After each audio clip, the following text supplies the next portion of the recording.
2025년 12월 타임문의 명작 게임 4종의 한글화 발매 소식이 발표되었습니다. 타임문의 게임인 페이트, 워리, 마법사의 밤은 두터운 팬층을 가지고 있기 때문에 온갖 게임 커뮤니티는 물론 저 같은 일반인도 환호하기에 충분했죠. 하지만 시간이 지나면서 걱정하는 목소리가 들리기 시작했습니다. 이 한국이란 무슨 말이죠? 무언가를 읽는 텍스트 어드벤처가 주류가 되지 못한 마이너한 장르인 나라이기 때문이죠. 물론 위에도 있습니다. 2014년에 발매된 슈타인즈 게이트는 한국 내 판매량은 정확히 알 수 없지만 이후 여러 텍스트 어드벤처가 한글화될 정도로 당시엔 꽤 잘 팔렸다고 업계 관계자들은 평가합니다. 하지만 이 열풍에 힘입어 한글화된 로보틱스 노츠의 경우 후속작인 로보틱스 노츠 대신은 한글화되지 못했고 그 이유가 판매가 기대에 미치지 못하기 때문으로 추정되면서 한국은 무언가를 읽는 게임의 불모지로 비유되곤 하죠. 그런데 전세계 4위인 한국의 게임 시장에서 왜 이런 텍스트 어드벤처는 비주류가 된 것일까요? 우선 영상을 시작하기 전에 말씀드릴 것은 무언가를 읽는 게임은 장르가 다양합니다. 텍스트 어드벤처도 있고 텍스트 위주의 RPG 그리고 그림이 중심이 된 비주얼 노블도 있죠. 다만 이번엔 편의상 텍스트에 중심을 두고 유사 장르는 모두 텍스트 어드벤처로 설명하겠습니다.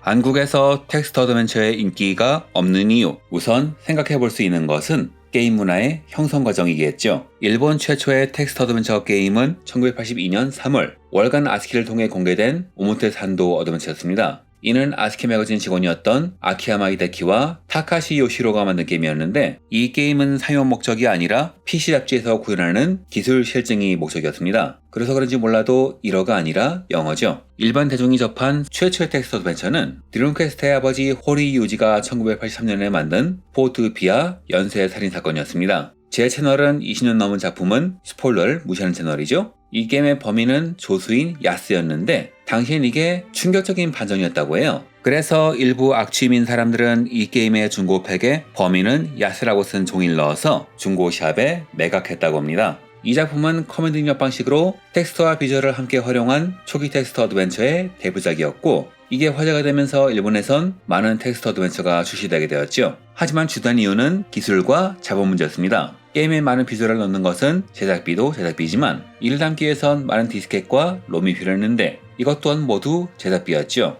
또한 고도의 프로그래밍 기술이 필요한 액션이나 디버그에 많은 노력과 시간이 드는 RPG와는 달리 텍스트 어드벤처는 적은 인원을 투입해서 비교적 간단하게 만들 수 있었습니다. 그래서 자본이 부족한 회사들은 최소한의 비용으로 자신이 생각한 이야기를 표현하기 위해서 텍스트를 선택한 겁니다. 다시 말해 인건비가 많이 필요한 그래픽을 줄이고 적은 인원으로 쓸 수 있는 텍스트를 고른 겁니다. 이 트렌드는 지금까지도 이어져서 일본에선 적은 자본으로 많은 이익을 올리는 장르로 대표됩니다. 그래서 일본에선 한 게임기가 망하는 징조로 텍스트 어드벤처만 나오는 것을 꼽기도 하죠. 하지만 이는 텍스트 어드벤처가 인기 있음을 말하는 증거이기도 합니다. 이후 이 장르가 집에서 진득히 즐기는 장르로 인기를 끌자 닌텐도가 패미컴 탐정 클럽을 발매하는 등 게임계에선 하나의 장르로 자리잡죠. 그리고 이후 게임 미디어의 용량이 커지면서 이 장르는 점점 발전하게 됩니다. 그런데 이런 장르가 왜 한국에선 찬밥일까요?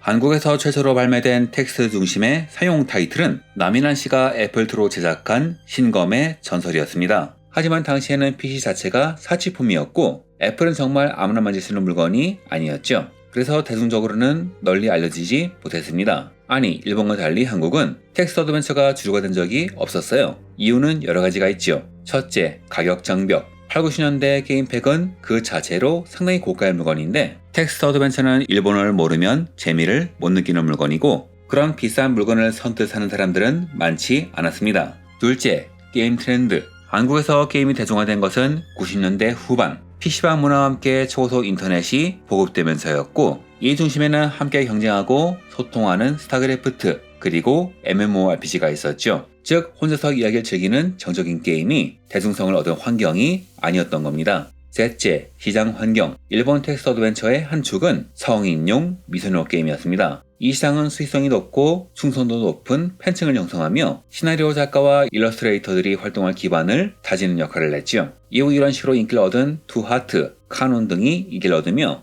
성인적 요소를 정리하고 전 연령판 비주얼 노블로 확장되며 대중화되었습니다. 단 한국은 게임의 심의가 엄격했기 때문에 초창기 성인용 게임은 엄청나게 심하게 검열되거나 어둠의 경로를 중심으로 보급되었죠. 결국 장르 자체가 대중에게 공식적으로 노출될 기회를 잃었고, 이러니 텍스트 어드벤처는 비주류 문화가 된 겁니다. 넷째, 언어 장벽과 문화. 일본은 게임 자체가 소설의 대체대로 여겨지며 라이트 노벨과 게임의 경계가 모호할 정도로 텍스트 중심 서사를 즐기는 층이 두텁지요. 이는 게임북이라고 해서 책을 읽는 사람의 선택을 바탕으로 전개를 진행하는 장르가 인기 있던 덕이기도 합니다.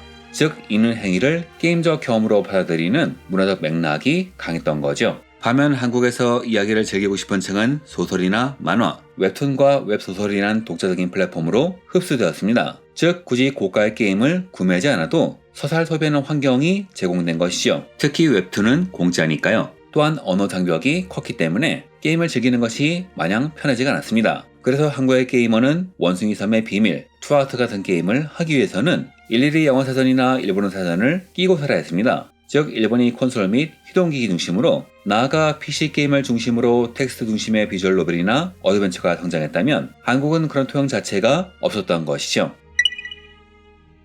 PC와 스마트폰의 보급이 활발해지면서 텍스트 어드벤처를 보급할 플랫폼이 생겨났습니다. 하지만 이 시대에도 이런 게임은 흥하지 못했죠. 검은방 같은 히트작도 존재하긴 했지만 이미 시점에서 한국 게임 시장은 부분 유료화와 가치화 모델에 특화되어 있었죠. 텍스트 어드벤처가 문제가 아니라 한번 팔면 끝나는 패키지 모델 자체가 기업의 입장에선 상대적으로 매력이 떨어집니다. 물론 한국에서 텍스트 어드벤처를 만드는 회사가 없는 것은 아닙니다. 앞서 말한 검은방, 회색 도시 등의 명작 텍스트 어드벤처로 작품 세계를 표현하는 수일배, 진승호 디렉터도 있고, 그 외에도 여러 소규모 팀, 1인 개발자가 훌륭한 작품을 내놓으면서 팬층을 만족시키고 있죠. 다만 일본에서도 주류라고 보기 어려운 시장이 한국에서는 가장 만약한 장르일 뿐이지만요.